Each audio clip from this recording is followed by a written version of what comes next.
صلوات بر محمد وآل محمد.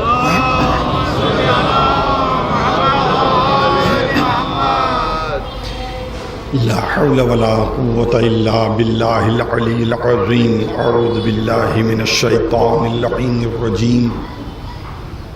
بسم الله الرحمن الرحيم. الحمد لله رب العالمين وهو القادر المؤمن المهيمن العزيز الجبار الخالق البارئ المصور.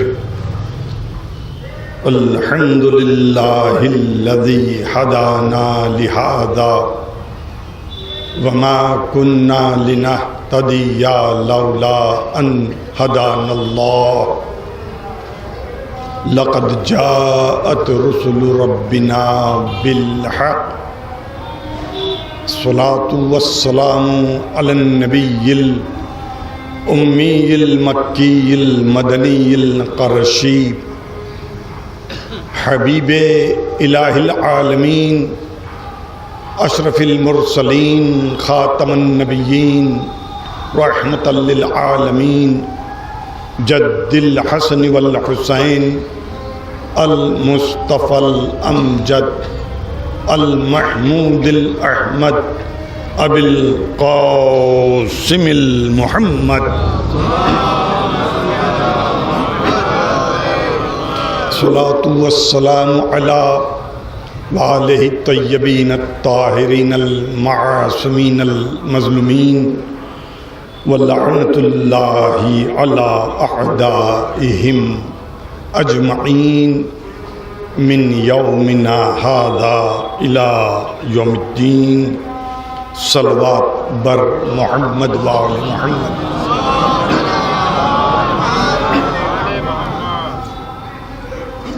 آخری دن کی آخری ساعتوں کی ہو سکتا ہے آخری مجلس ہو. زحمت ضرور ہوگی. وہ حضرات جو فاصلے پر بیٹھے ہیں اگر ممبر کے قریب آ جائیں تو مہربانی ہوگی. صلوات بر محمد وآل محمد. ایک اعلان آپ کی خدمت میں ہے. مجلس مرثیہ یاد انیس و دبیر بتاریخ 5 اکتوبر بروز ہفتہ بوقت 8:12 شب بمقام عبادت خانہ حسینی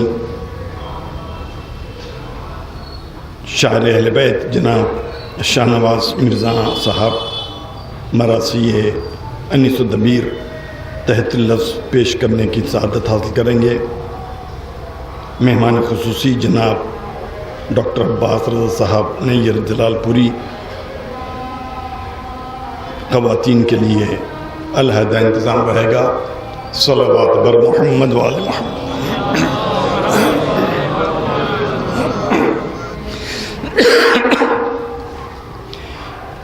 آپ کا بے حد و ممنون و مشکور ہوں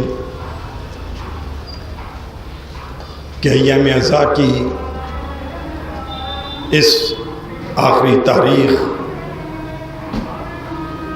اور آخری ساعت پر آپ اس فرش عزا تک پہنچ کر ہم کو عزت بخشی ہے. اللہ آپ کے گھروں کو آباد رکھے. آپ کے بزرگوں کی مغفرت فرمائیں. آپ کے اہل و عیال کو صحت عزت اور ہر حال میں خوش رکھے. آپ کی ہر سانس اللہ کی وحدانیت، نبی کی نبوت علی اور اولاد علی کی ولایت، پرچم اسلام اور قرآن کے سائے میں اس طرح گزرے کہ جب آخری حجت خدا ظہور کرے تو ہم اس کی آواز پر لبیک کہنے والوں میں شامل ہوں۔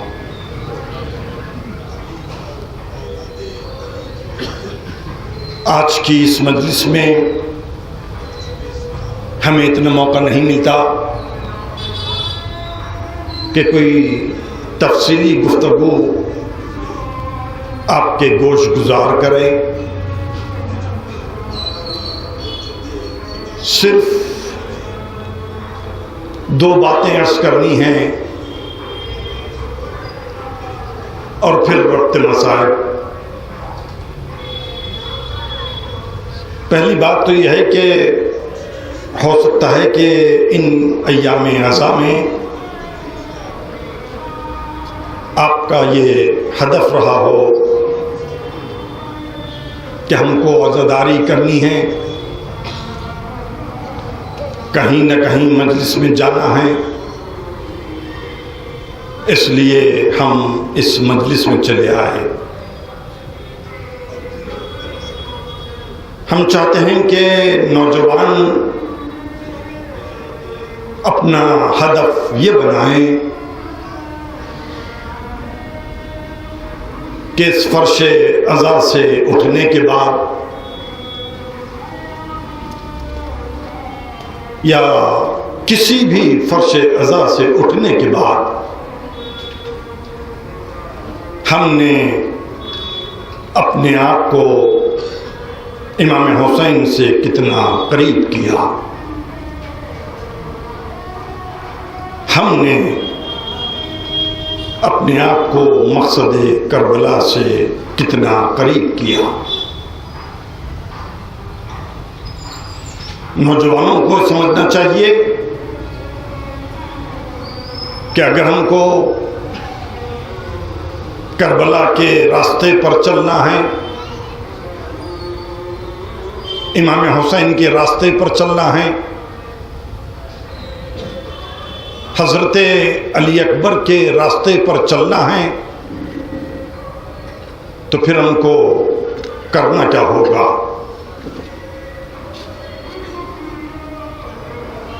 ایسے لگتا ہے کہ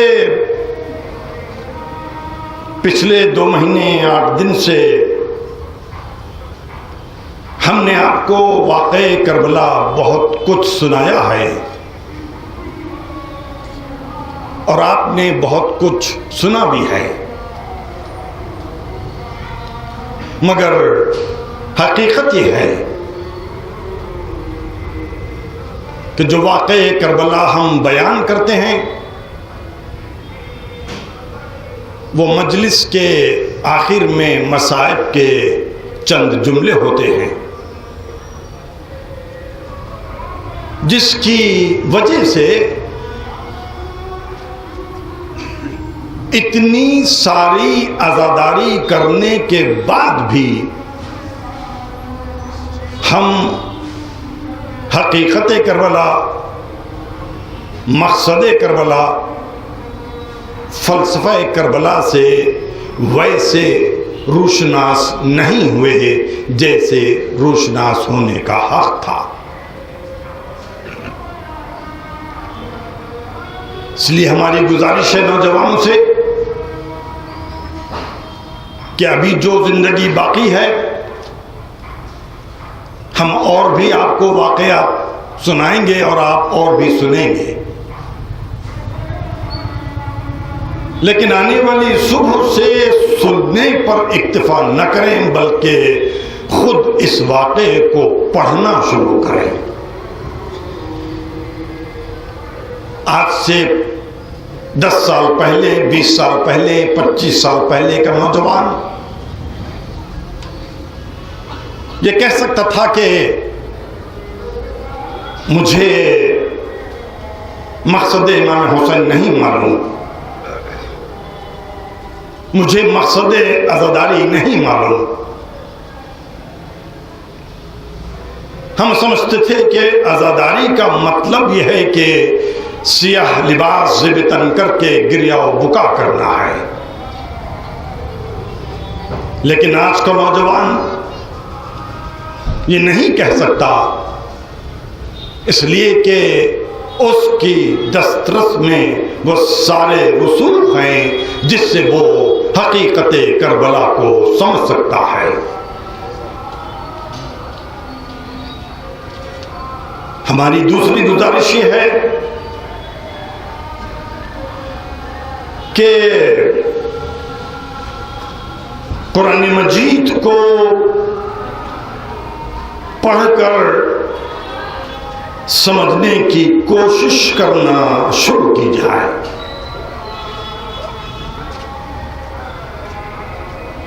میں نے نہیں کہا کہ آپ قرآن مجید پڑھنا شروع کریں، الحمدللہ آپ قرآن پڑھتے ہیں، لیکن ہماری گزارش ہے کہ جس مسجد سے آپ کا تعلق ہے، جس عالم دین پر آپ کا عقیدہ ہے، اس کے ساتھ قرآنک سیشنز کو قائم کریں. قرآن کا پڑھنا اور سمجھنا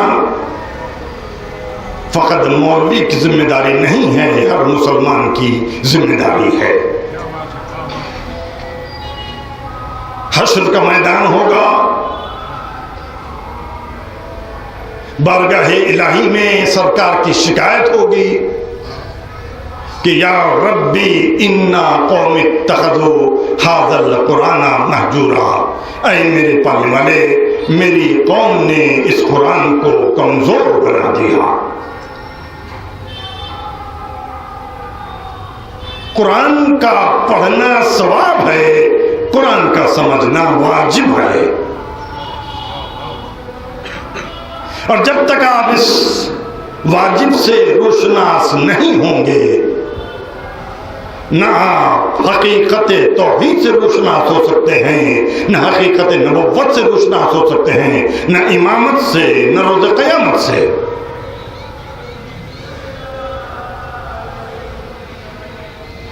وہ شیعہ جس کا یہ عقیدہ ہے کہ حقیقی جامع قرآن تو اس کا مولا ہے، وہ شیعہ جس کا یہ عقیدہ ہے کہ یہ علی اور اولاد علی تھے جنہوں نے قرآن کو لکھ لکھ کر محفوظ کیا ہے، وہ شیعہ جس کا یہ عقیدہ ہے کہ رگ جان کے کٹنے کے بعد بھی سر امام حسین نوک نیزے کی بلندی سے مسلسل تلاوت قرآن کرتا رہا، تو پھر اس کا رشتہ قرآن سے کیسے منقطع ہو سکتا ہے؟ یہ ناممکن ہے کہ کسی کے پاس علی کی محبت تو ہو اور قرآن کی محبت نہ ہو، اور یہ بھی ناممکن ہے کہ کوئی قرآن تو پڑھتا ہو اس کے دل میں علی کی محبت نہ ہو.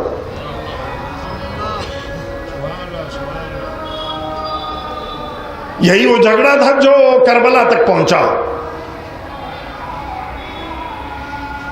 کہ اللہ کو مانو، رسول کو مانو، مگر اللہ کے نظام کو پریکٹس میں مت لاؤ، اسلامی کلچر کو اڈاپٹ مت کرو.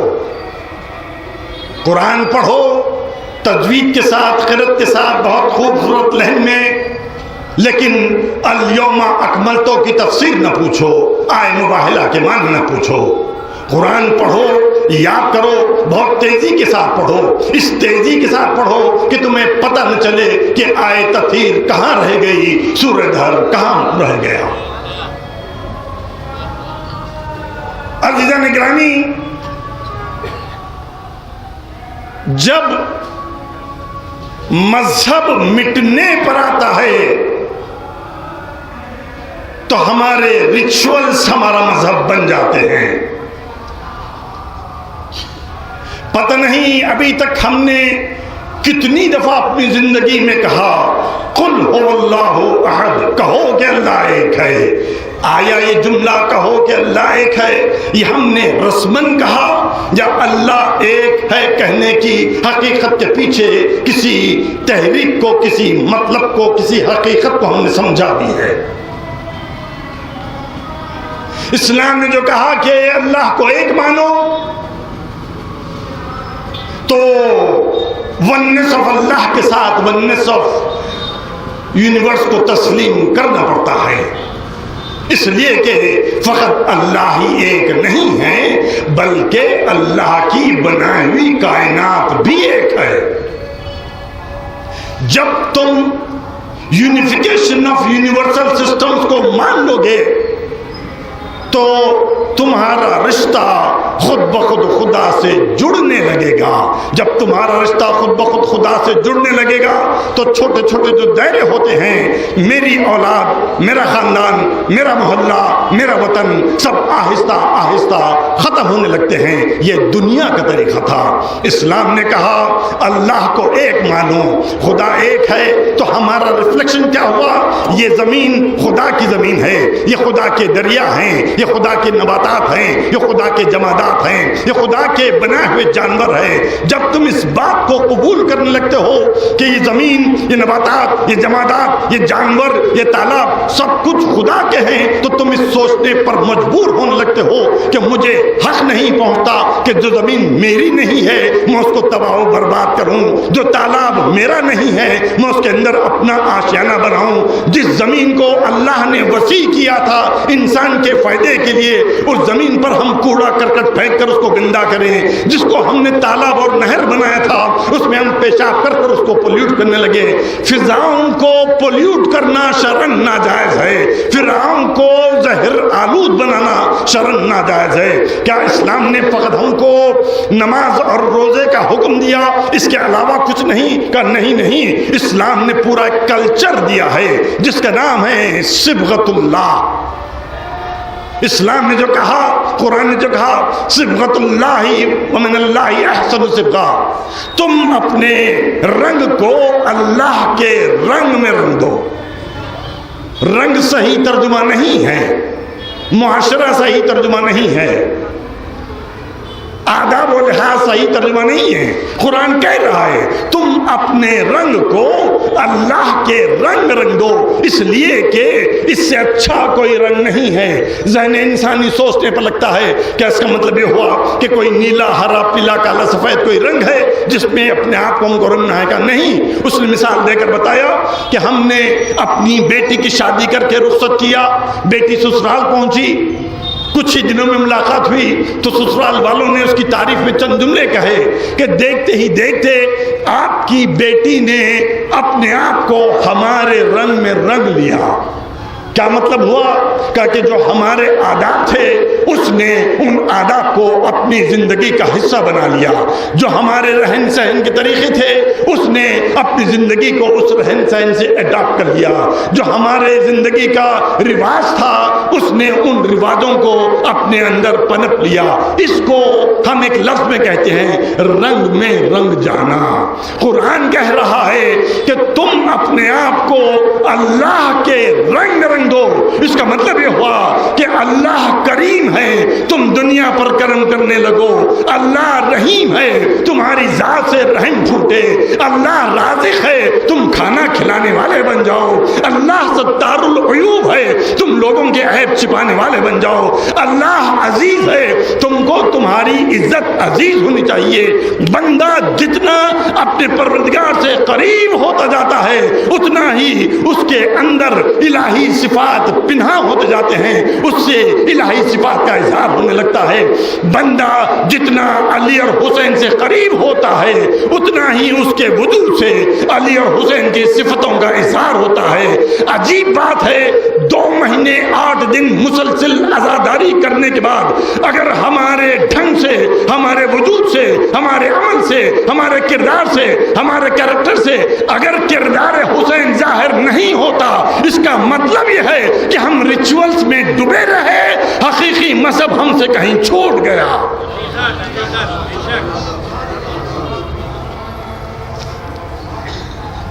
مثال دے دوں، برا مت مانیے،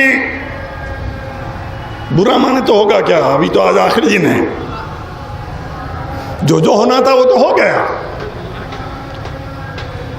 سوچنا پڑتا ہے کہ ہم کس حد تک رسم و رواج میں ہیں اور ہمارا مشن، ہمارا آبجیکٹو، ہماری تحریک کہاں چھوٹ گئی۔ محرم شروع ہوتا ہے، ہم ٹھنڈے پانی کی سبیل لگاتے ہیں۔ سبیل رسم بھی ہے، سبیل تحریک بھی ہے، سبیل مشن بھی ہے، سبیل ریچول بھی ہے۔ کیا مطلب ہوا؟ اگر تم ٹھنڈا پانی پلا کر لوگوں کی پیاس کو بجھاتے ہو، یہ رسم ہے۔ تحریک یہ ہو کہ اگر کسی غریب کے گھر میں پانی کا بندوبست نہ ہو تو کم از کم اس کے گھر میں نل لگا دو۔ رسم کیا ہے؟ پانی پلانا ہے، ٹھنڈ پڑی ہے، ٹھنڈا پانی پلا کر ٹھنڈے پانی سے ہم لوگوں کا حلق اٹھاتے ہیں۔ تحریک کیا ہونی چاہیے؟ پیاسا وہ نہیں ہے جو فقط ہمارے محلے میں رہتا ہو، پیاسا تو وہ بھی ہے جو کسی دوسرے علاقے میں رہتا ہے۔ ہو سکتا ہے کہ اس کا دین اور مذہب ہم سے الگ ہو۔ ارے حسین نے تو 1000 دشمن کے سپاہیوں کو پانی پلایا تھا۔ حسینی ہو تو اپنے مخالف کو پانی پلانے کا حوصلہ پیدا کرو۔ تبرک کیا ہے؟ تبرک رسم بھی ہے، تحریک بھی ہے۔ دفتر میں بیٹھے تھے، ایک بندے خدا حاضر خدمت ہوا، سیاہ لباس، آنکھوں میں آنسو۔ میں نے پوچھا خیریت سے ہیں؟ کہ ہر سال ہماری سالانہ مجلس ہوتی ہے، 200-250 لوگ آتے ہیں، کھانے کا انتظام کرتا تھا، کل مجلس ہے اور ابھی تک کھانے کا کوئی انتظام نہیں ہوا۔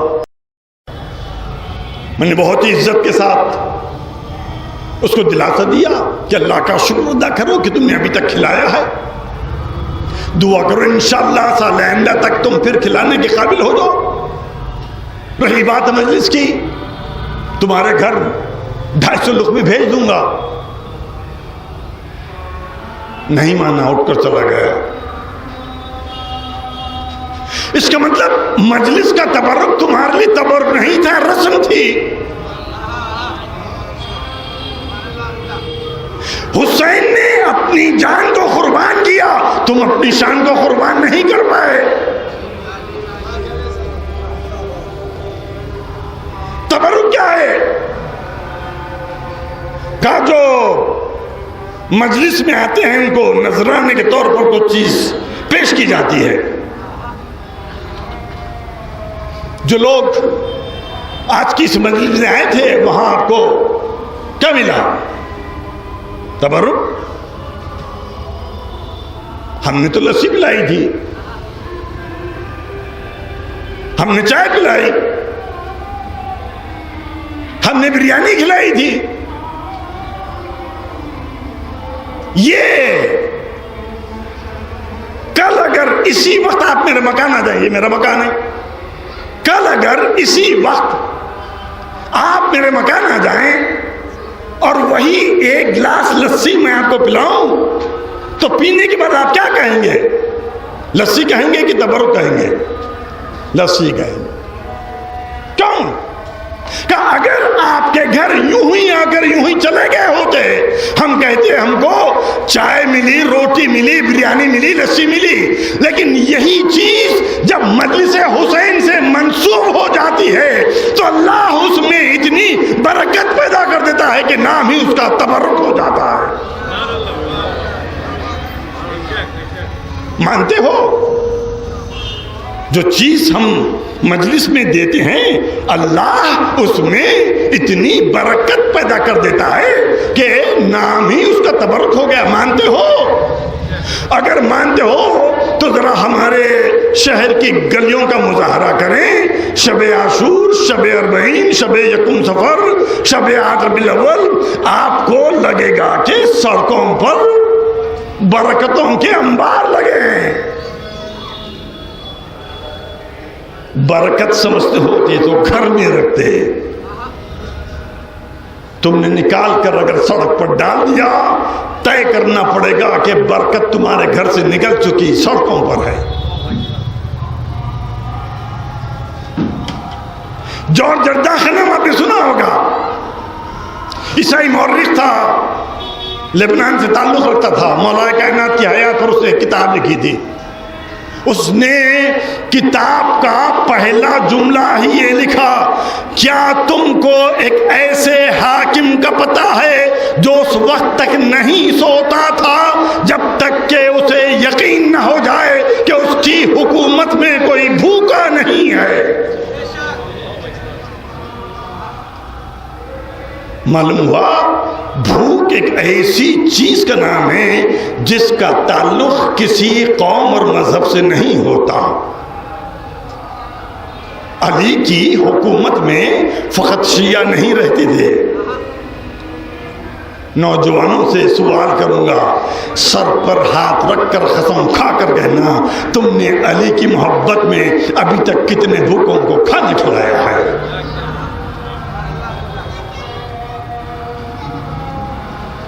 ذاکر جمعہ صاحب کے دوران یہ کہتا ہے کہ امام سجاد رات کی تاریکیوں میں پشت پر روٹیوں کا انبار ڈالے ہوئے بھوکوں میں روٹی کو تقسیم کرتے تھے تو لوگ گریا کرتے ہیں.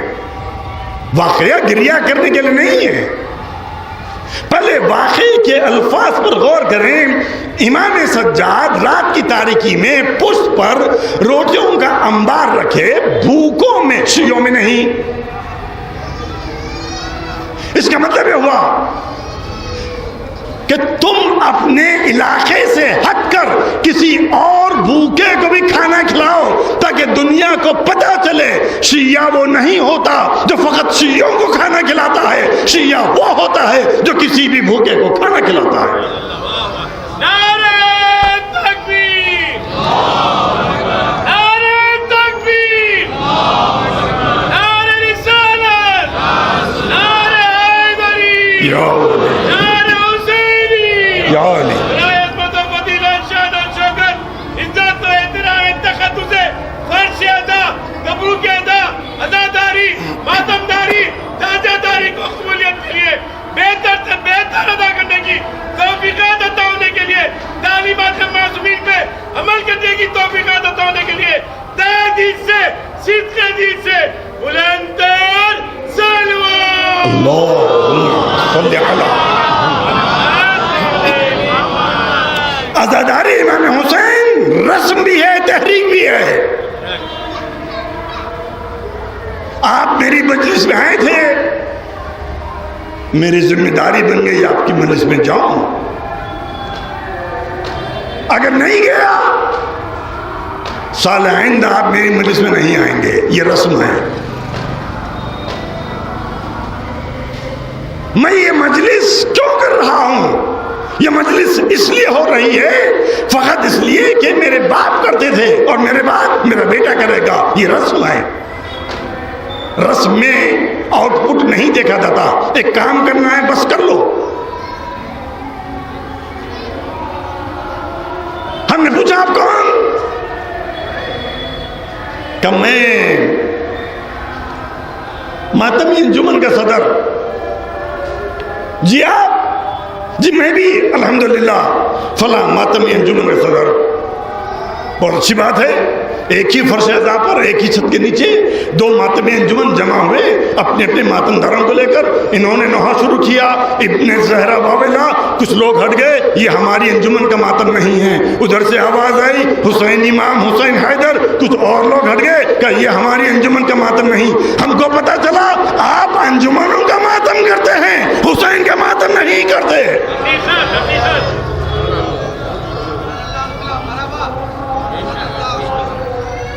عزاداری رسم بھی ہے، تحریک بھی ہے۔ رسم کیا ہے؟ کیا سیاہ لباس موقع ہو جائے تو پاپا رہنا، سربا رہنا، کچھ آرائش؟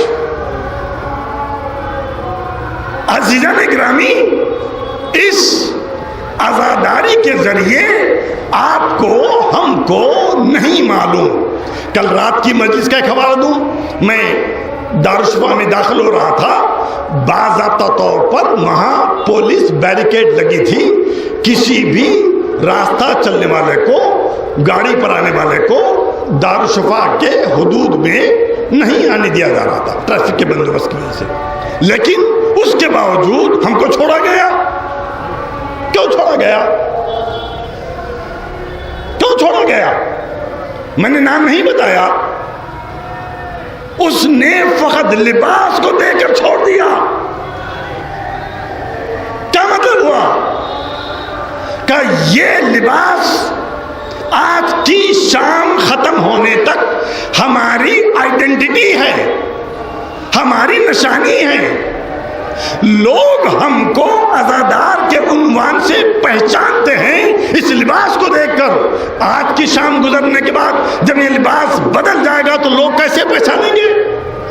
بھائی کوئی تو آئیڈینٹی ہو، کوئی تو شکل ہو، کوئی تو نمونہ ہو۔ ہم یہی تو کہتے ہیں 2 مہینے 8 دن مسلسل عزاداری حسین تم نے کیا تو یہ مت سمجھو کہ فقط ہم نے رسمن کوئی کام انجام دیا۔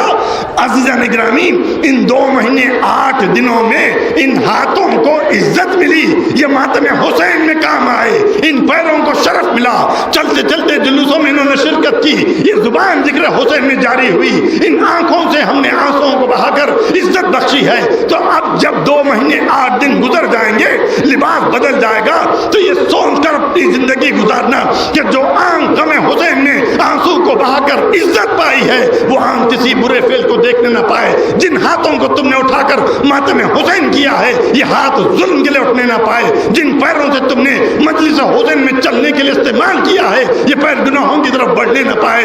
جس دل کو تم نے گہوارہ محبت حسینی بنایا ہے، یہ دل بغض اناد کا مرکز بننے نہ پائے۔ جس زبان سے تم نے ذکر حسین کیا ہے، وہ زبان سے کوئی بغض اناد کی بات نکلنے نہ پائے۔ جس ذہن کو تم نے فضائل اور مصائب میں استنباط کر کے نتائج کو پیش کیا ہے، اس ذہن سے کوئی بری فکر نکلنے نہ پائے۔ تب سمجھ میں آئے گا یہ کردار حسینی کا اثر ہے۔ حسین نے فقط عزادار نہیں بنایا، حسین نے اپنے لشکر کا سپاہی تیار کیا ہے۔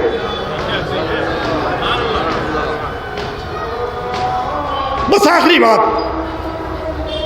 زحمت محف ہو، قرآن مجید پھر سوال کروں۔ قرآن کا پڑھنا رسم بھی ہے، تحریک بھی ہے۔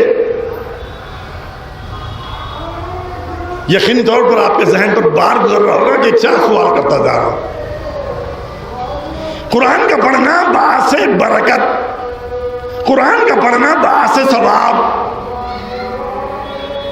ہماری مجلسوں میں جب تک میں 20-25 سال کا تھا 2 مرثیے پڑھے جاتے تھے، اس کے بعد 3، اس کے بعد 4، پھر 5، 7 نمبر نہیں معلوم۔ اس کے بعد کیا ہوا نمبر تو نہیں معلوم۔ اس کے بعد کیا ہوا، یہ 2 سے 3 کیوں پڑھانے لگے؟ کہ پہلے 2 مرثیوں پر لوگ جمع ہو جاتے تھے، چونکہ لوگ نہیں آئے اس لیے ہم تیسرا پڑھا رہے ہیں۔ تھوڑی دیر کے لیے رک جائیے، یہی نیت بدل گئی نا کہ آپ نے غم امام میں مرثیہ نہیں پڑھایا تھا، آپ لوگوں کے انتظار میں مرثیہ پڑھا رہے تھے۔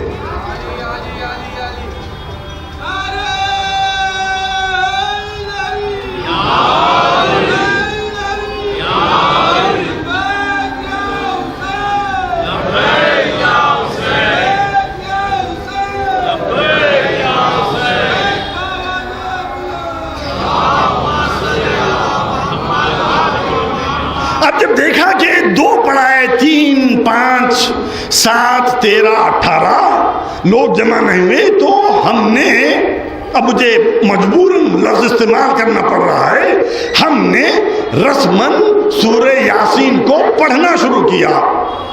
خدا کی قسم ممبر پر بیٹھ کر دوران مجلس آپ کے سامنے کہہ رہا ہوں، ایک مجلس پڑھنے گیا تھا، وعدہ تھا آپ جب آئیں گے مجلس شروع ہو جائے گی۔ بانی مجلس نے مجھے میری شکل دیکھی، فوراً اعلان کیا مجلس شروع کرو۔ پڑھنے والے نے سورہ یاسین پڑھنا شروع کیا۔ قسم خدا کی جب تک سورہ یاسین چل رہا تھا سوائے میرے اور اس پڑھنے والے کے فلور پر کوئی نہیں تھا، جبکہ مکان مجلس کے کم از کم 200 لوگ باہر کھڑے ہوئے تھے۔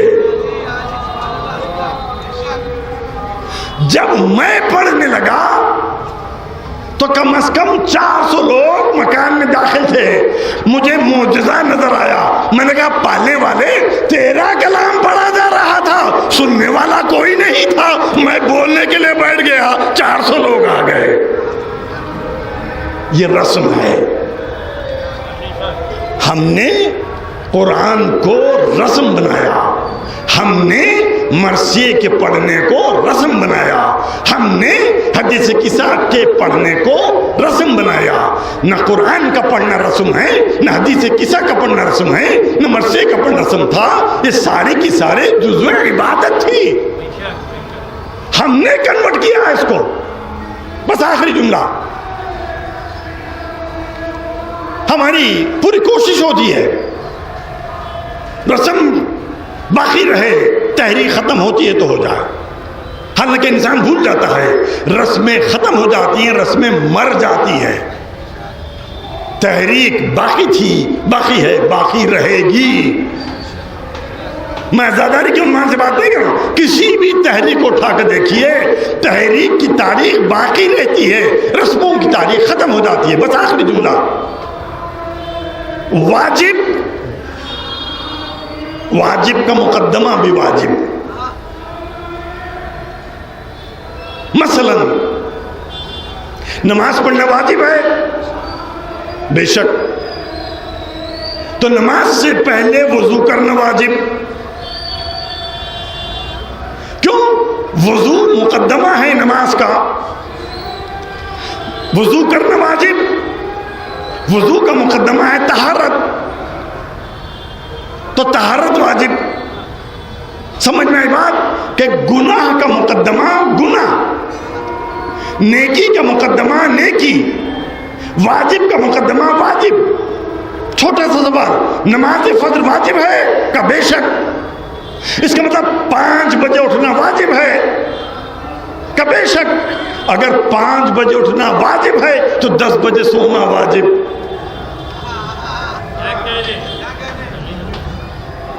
بھائی ابھی آپ ہی نے طے کیا کہ واجب کا مقدمہ واجب۔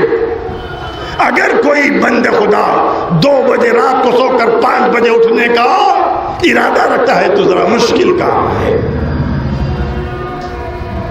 اذان علی اکبر میں اتنی تاثیر تھی کہ لشکر یزید سے ہر کو کھینچ لیا۔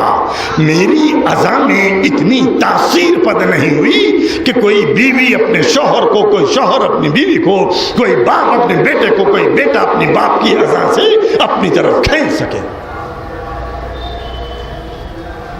عزیزان گرامی، ایک ہی چیز کی ضرورت ہے، دین ہو یا دنیا، وہ ایک چیز اگر مل جائے تو سب کچھ مل جائے گا۔ آپ جو بھی سوچ رہے ہوں گے وہ غلط ہے۔ پھر کہوں، دین ہو یا دنیا ہو، ایک ہی چیز کی ضرورت ہے، وہ ایک چیز اگر مل جائے تو سب کچھ مل گیا۔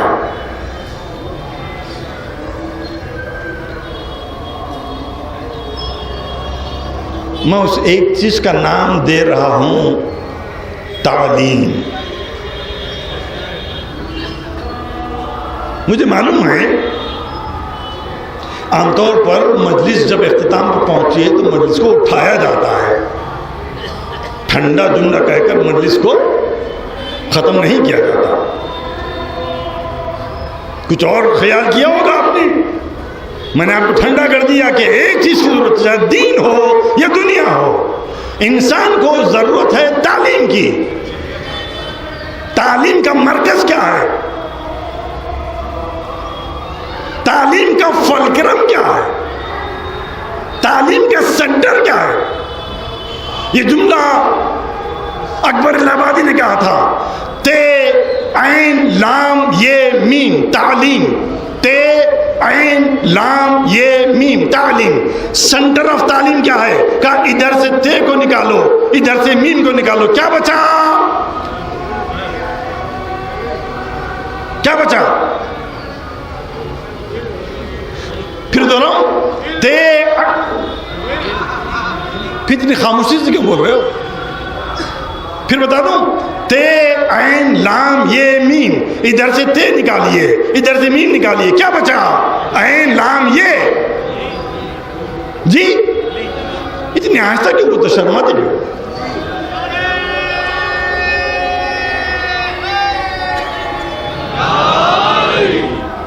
عزیزان گرامی، وہ تعلیم جس کا مرکز علی ہے، وہ اگر مل جائے انسان کی دنیا بھی بن گئی، اس کا دین بھی بن گیا۔ ہزار نظریاتی فکری اختلافات کے باوجود اگر ہم ایک فرش پر ایک چھت کے نیچے بیٹھے ہیں تو ایک ہی نقطہ ہے جو ہم کو تسبیح کے دانوں کی طرح جوڑ کے رکھا ہے، اور اس دانے کا نام ہے آنسو حسین۔ علی کی محبت، حسین کے غم کے آنسو۔ اللہ اسی محبت اور انہی آنسوؤں کے سہارے آپ کو سلامت رکھے۔ اور دوران حسین، یہ آخری مجلس، آخری ساعت، آخری تاریخ، آخری دن، چلو حسین کو سلام کرتے ہیں کہ نوجوانوں علی اکبر کو سلام پہنچاؤ۔ حسین یہ عزادار آپ کو سلام کرنے کے لیے حاضر ہوئے ہیں۔ اسیران کربلا، ہماری ماں بہنوں کا آپ کو سلام ہو۔ عزیزان گرامی، سکون و اطمینان کے ساتھ سائے کے نیچے فرش پر بیٹھ کر سلام بھیجنا بہت آسان کام ہے۔ حسین نے تو تم کو اس وقت سلام کیا تھا جب حسین اپنے بیٹے کے سرہانے پہنچے، اس وقت تک حسین کا گھر خالی ہو چکا تھا، بھائی کے شانے کٹ چکے تھے، جوان بیٹا دنیا سے گزر چکا تھا، 6 مہینے کے بچے کی مزار حسین بنا چکے تھے۔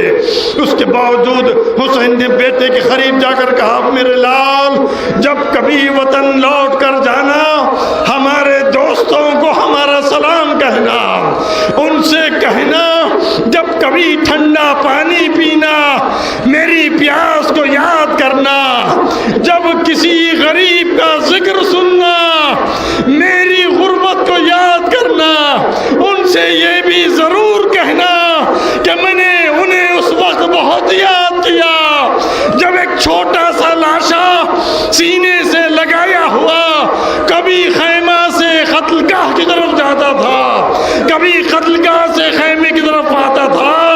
اسی لیے حسین نے ارادہ کیا، چلو چل کر اپنے اس ششماہ بچے کے لاشے کو دفن کرتے ہیں۔ مجھے نہیں معلوم عرض کربلا پر جہاں 71 لاشیں بکھرے ہوئے تھے، وہاں حسین نے اپنے 6 مہینے کے بچے کے لاشے کو دفن کرنے کا ارادہ کیوں فرمایا؟ چلے پشت خیمہ پر آئے، خود حسین نے مزار تیار کی۔ خدا کی قسم، کائنات کا واحد باپ ہے جس نے اپنے بیٹے کی مزار تیار کی۔ میں نے آج تک کہیں نہیں پڑھا، کہیں نہیں دیکھا کہ کوئی باپ اپنے بیٹے کی قبر تیار کرتا ہو۔ حسین کھڑے ہیں، کربلا کی زمین ہے، 6 مہینے کے بچے کا لاشا ماں کے ہاتھوں میں ہے۔ جب قبر تیار ہو گئی، ایک مرتبہ ارادہ فرمایا ماں کے ہاتھوں سے لاشے کو لے کر سپرد خاک کریں۔ ایک مرتبہ قلب حسین منقلب ہوا، ارادہ ہوا، ارے اتنی جلتی ہوئی زمین، 6 مہینے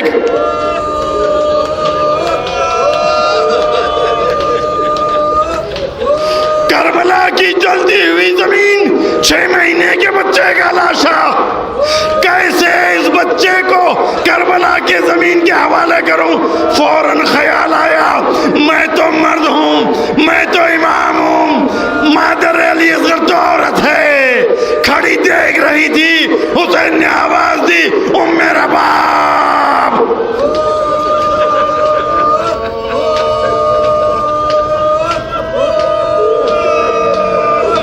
اس کے بعد حسین میدان جنگ میں آئے، ہم نے ہوا، تلواریں تھی، پتھر برس رہے تھے، لاشوں کے انبار، سروں کے مینار لگ رہے تھے، دشمن آواز دے رہا تھا، حسین علی اکبر کا واسطہ، حسین علی اصغر کا واسطہ۔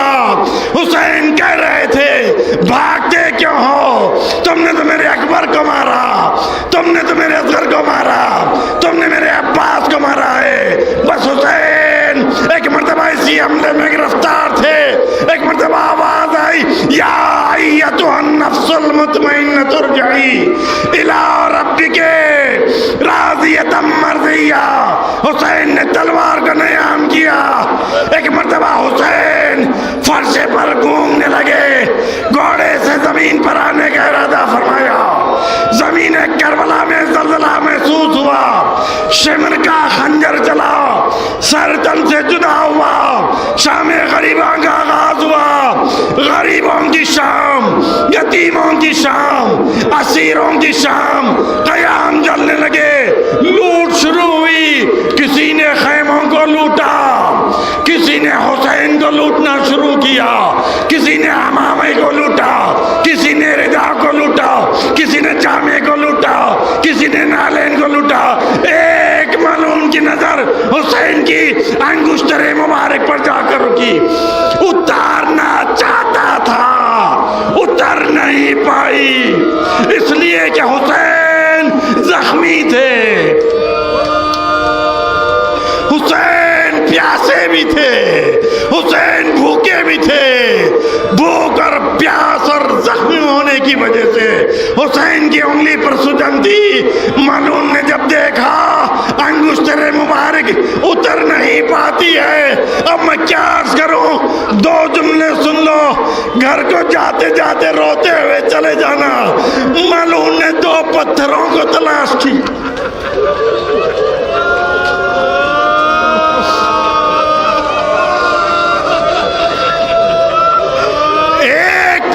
حسین کے ہاتھ کو رکھا،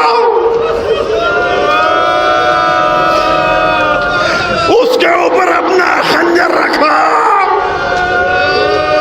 دوسرے پتھر میں خنجر پہ وار کیا، سیدہ کی آواز آئی، واہ غربتا، ہائے میرا حسین، ہائے میرا حسین، واہ مصیبتا، واہ غربتا، اجرک من اللہ۔